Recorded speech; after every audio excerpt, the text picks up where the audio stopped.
பிஸ்மில்லாஹ்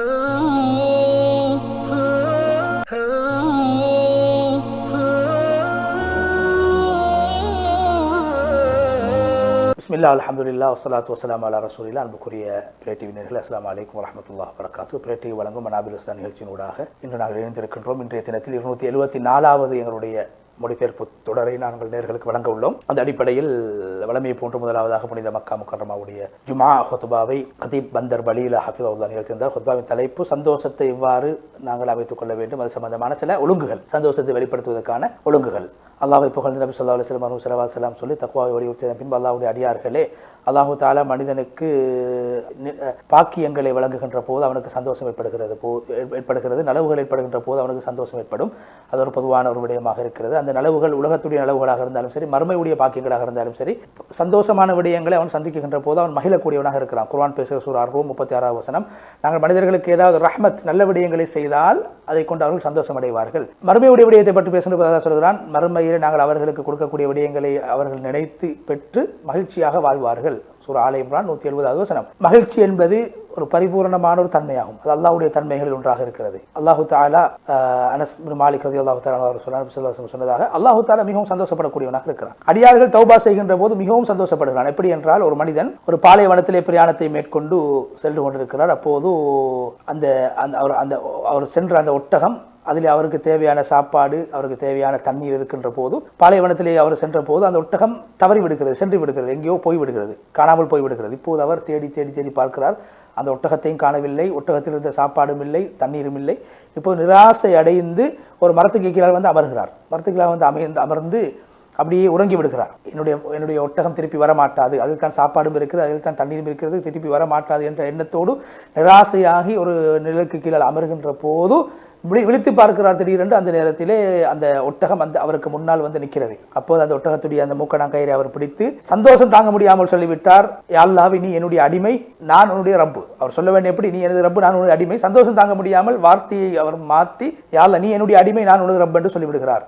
சந்தோஷத்தின் காரணம் இது போன்று அல்லாஹ் தஆலா இதை விடவும் ஒரு அடியான் தௌபா செய்கின்ற போது அல்லாஹ் சந்தோஷம் அடைகிறான் என்ற செய்தி நபி ஸல்லல்லாஹு அலைஹி வஸல்லம் சொன்னதாக புகாரி முஸ்லிம் என்ற கிரந்தத்தில் பதிவு செய்யப்படுகிறது. அல்லாஹ் தஆலாவும் சந்தோஷப்படக்கூடியவராக இருக்கிறான். எனவே அல்லாஹ் தஆலா அடியார்கள் தௌபா செய்வதன் மூலமாக இந்த அளவு சந்தோஷம் அடைகிறான் என்றால், ஒரு அடியான் அல்லாஹ்வினால் கடமையாக்கப்பட்ட கடமையை செய்கின்ற போது எந்த அளவுக்கு அல்லாஹ் தஆலா சந்தோஷம் அடைவான் என்பதை நாங்கள் பார்க்க வேண்டும்.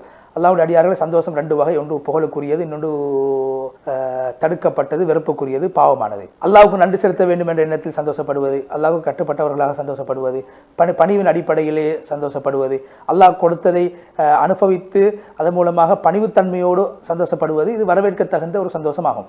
இன்னொன்று இருக்கிறது வெறுக்கத்தகுந்த, வெறுக்கப்பட்ட, தடுக்கப்பட்ட ஒரு சந்தோஷம். அது என்ன? அதுதான் பெருமை, மமதை, தற்பெருமையின் மூலமாக ஏற்படக்கூடிய சந்தோஷம், பாவங்களை செய்துவிட்டு படக்கூடிய சந்தோஷம். இதெல்லாம் வந்து அல்லாஹ் வெறுக்கின்ற சந்தோஷமாகும். அல்லாஹ் குர்ஆனில் சொல்கிறான், சில பேர்கள் ஒரு யுத்தத்திலே கலந்து கொள்ளாமல் வீடுகளிலே தங்கிக் கொண்டார்கள், அதன் மூலமாக அவர்கள் சந்தோஷம் அடைகிறார்கள்.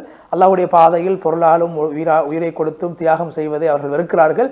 அவர்கள் சொல்கிறார்கள், நீங்கள் சூடு காலத்திலே வெளியே இறங்கக்கூடாது, நபியை நீங்கள் சொல்லுங்கள், நரகத்துடைய உஷ்ணம் இதை விட பயங்கரமானது. இவர்கள் விளங்கக்கூடியவர்களாக இருந்தார். சூரா தௌபா 81வது வசனம். அதே போன்று புகழப்பட்ட வரவேற்க தகுந்த சந்தோஷங்களில் ஒன்றுதான் உள்ளம் அல்லாஹ்வை கொண்டு சந்தோஷப்படுவது, அல்லாஹ்வை அறிந்து கொள்வது, அல்லாஹ்வை விளங்கிக் கொள்வதன் மூலமாக அல்லாஹ்வுடைய திருவசனங்களை விளங்கி புரிந்து அதன் மூலமாக சந்தோஷப்படுவது. அல்லாஹ் குர்ஆனில் சூரா அர்-ரஅத் 36வது வசனம், நாம் யாருக்கு இந்த வேதத்தை கொடுத்தோம் அவர்கள் இந்த வேதத்தை கொண்டு அவர்கள் சந்தோஷம் அடைவார்கள். இமாம் இப்னு கய்யிம் ரஹ்மத்துல்லாஹி சொல்கிறார்கள், வேதக்காரர்கள் அல்லாஹ்வுடைய வஹியை கொண்டு சந்தோஷப்படுகிறார்கள் என்றால், அல்லாஹ்வுடைய அடியார்கள், அல்லாஹ்வுடைய அவுலியாக்கள், அல்லாஹ்வை பின்பற்றக்கூடியவர்கள், அல்லாஹ்வுடைய தூதரை பின்பற்றக்கூடியவர்கள் மிகவும் சந்தோஷப்படுவதற்கு தகுதியானவர்கள். அதேபோல் அல்லாஹ் குர்ஆனில் சொல்கிறார், நாங்கள் ஒரு சூறாவை நாங்கள் இறக்கினால் அவர்கள் சொல்வார்களாம், இந்த ஒரு ஆயத்தை நாங்கள் சூறாவை இறக்கினால் இந்த சூறா உங்களில் யாருடைய ஈமானை அதிகப்படுத்தியது என்று அவர்கள் கேட்பார்களாம். ஈமான் கொண்டவர்களுடைய உள்ளத்தை, ஈமான் கொண்டவர்களை குர்ஆனுடைய இந்த சூறா அவருடைய ஈமானை அதிகப்படுத்தும், அவர்கள் சந்தோஷம் அடைவார்கள். சூரா தௌபா 124. அதேபோல் அல்லாஹ் சொல்கிறான், மனிதர்களே, உங்களுக்கு அல்லாஹ்விடத்திலிருந்து ஒரு நல்ல உபதேசம் வந்திருக்கிறது, அது உங்களுடைய உள்ளத்தில் இருக்கக்கூடிய நோய்களுக்கு மருந்தாகவும் நேர்வழி காட்டக்கூடியதாகவும் ரஹ்மத்தாகவும் இருக்கிறது.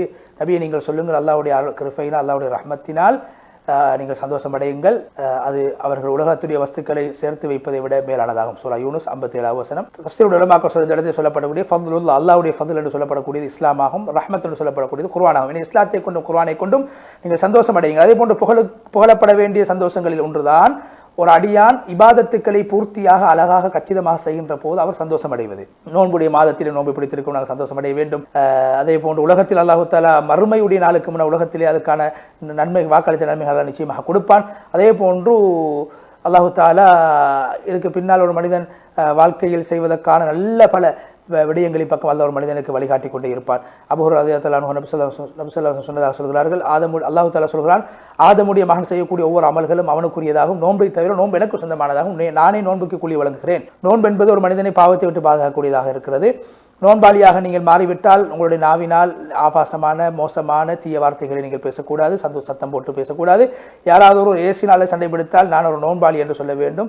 முஹம்மது ஸல்லல்லாஹு அலைஹி வஸல்லம் அவருடைய என்னுடைய உயிர் யாருடைய கைவசம் இருக்கோ அந்த அல்லாஹ் மீது சத்தியமாக நோன்பாளியுடைய வாயிலிருந்து வீசக்கூடிய துருவாடை அல்லாஹ்விடத்திலே மிஸ்க் என்று சொல்லக்கூடிய வாசனை தெரிவித்து விட வாசமானதாகும். நோன்பாளிக்கு 2 சந்தோஷங்கள் அல்லாஹ் வைத்திருக்கிறார். ஒன்று அவர் நோன்பை விடுகின்ற போது திறக்கின்ற போது, இரண்டாவது அல்லாஹ்வை சந்திக்கின்ற போது. புகாரி முஸ்லிம் இந்த செய்தி பதிவு செய்யப்பட்டிருக்கிறது. எனவே நோன்பாளியுடைய சந்தோஷம் நோன்பை திறக்குகின்ற போது அந்த மக்ரிபுடைய நேரத்தில் அவருக்கு ஒரு சந்தோஷம் ஏற்படும். அதே போன்று அந்த மாதத்தை முடித்துவிட்டு ரமலானுடைய மாதத்தை முடித்துவிட்டு ஷவ்வாலுடைய பிறை காணுகின்ற போதும் ஒரு சந்தோஷம் ஆனந்தம் ஒரு மனிதனுக்கு ஏற்படும். எனவே அல்லாஹ்வை பயந்து கொள்ள என்று சொல்லி ஹுத்பாவுடைய முதல் பகுதியை விட்டு விடைபெற்று சென்று இரண்டாவது பகுதியிலே ஹதீப் பந்தர் பலீல் ஹஃபிதஹுல்லாஹ் அவர்கள் அல்லாஹ்வை புகழ்ந்து நபி ஸல்லல்லாஹு அலைஹி வஸல்லம் சொன்னதுக்கு பின்னால் அல்லாஹ்வுடைய அடியார்களே, இப்னு கைம் ரஹ்மத்துல்லாஹி சொன்னார்கள், அல்லாஹ்வை கொண்டு சந்தோஷப்படுவது, அல்லாஹ் பேர்களை அல்லாஹ்வுடைய தன்மைகளை கொண்டு சந்தோஷப்படுவது, ரசூல் ஸல்லல்லாஹு அலைஹி வஸல்லம் அவர்களை கொண்டு ரசூல் ஸல்லல்லாஹு அலைஹி வஸல்லம் சுன்னாக்களை கொண்டு சந்தோஷப்படுவது ஈமானுடைய அடையாளமாகும். அது சுத்த ஈமானுடைய வெளிப்பாடாகும். அது அந்த அப்படியான விடயங்களை கொண்டு சந்தோஷப்படுவது அடிமைத்துவத்தை வெளிப்படுத்தக்கூடியதாக இருக்கிறது, உள்ளத்தில் ஒரு தாக்கத்தை உண்டாக்கும். எனவே இப்படியான விடயங்களை கொண்டு மகிழ்வது, சந்தோஷம் அடைவது, அல்லாஹ்வை கொண்டு அல்லாஹ்வுடைய சிஃபாத்துகளை கொண்டு சந்தோஷம் அடைவது ஒரு மனிதனுக்கு கொடுக்கப்படக்கூடிய விடயங்கள் பாக்கியங்கள் ஆக சிறந்த பாக்கியமாகும். மறுமையிலே ஒரு மனிதன் அல்லாஹ்வை கொண்டு சந்தோஷப்படும், அல்லாஹ்வை சந்திக்கின்ற போது அடைவது மிகப்பெரிய பாக்கியங்கள் ஒன்றாக கருதப்படும். எனவே அல்லாஹ்வுடைய அடியார்களே, அல்லாஹு தஆலா செய்த நியமத்துகளுக்கு நன்றி செலுத்த வேண்டும். நன்றி செலுத்துவதாக இருந்தால் ரமலானுக்கு பின்னால் எங்களுடைய இபாதத்துக்களை நாங்கள் செய்ய வேண்டும். அதே போன்று 6 நோன்புகளை நாங்கள் பிடிக்க வேண்டும். நபி ஸல்லல்லாஹு அலைஹி வஸல்லம் அபூ அய்யூப் அல்-அன்சாரி ரலியல்லாஹு அன்ஹு அறிவிக்கக்கூடிய ஹதீஸ், யார் ரமலானுக்கு பின்னால் 6 நோன்புகளை தொடராக பிடிப்பார்களோ அவர்கள் முழு வருடம் நோன்பு பிடித்த நன்மை அவர்களுக்கு கிடைக்கும் என்று நபி ஸல்லல்லாஹு அலைஹி வஸல்லம் சொன்னார்கள். முஸ்லிமில் இந்த செய்தி பதிவு செய்யப்பட்டிருக்கிறது. அதே போன்று யாருக்கு இந்த 6 நோன்பு பிடிக்க முடியும் அவர்கள் பிடிக்க வேண்டும். பிடிப்பது மிக ஏற்றமாகும். யாருக்கு சிரமமோ அவர்கள் இந்த ரமலானுக்கு பின்னால் வேறு வேறு நல்ல அமல்களில் அவர்கள் ஈடுபட வேண்டும். நல்ல விடயங்கள் பக்கம் அவர்கள் திசை திரும்ப வேண்டும் என்று சொல்லி ஹுத்பாவுடைய நீண்ட ஒரு துவாவை செய்து ஹத்தீப் அவர்கள் முழுமையாக மக்கா முக்கர்ரமாவுடைய ஹுத்பா விட்டு விடைபெற்று சென்ற அடுத்ததாக நேர்களுக்கு நாங்கள் புனித மதீனா முனவராவுடைய ஹுத்பாவை முடிவு வைக்க இருக்கின்றோம். அதற்கு முன்னால் ஒரு இடைவேளை.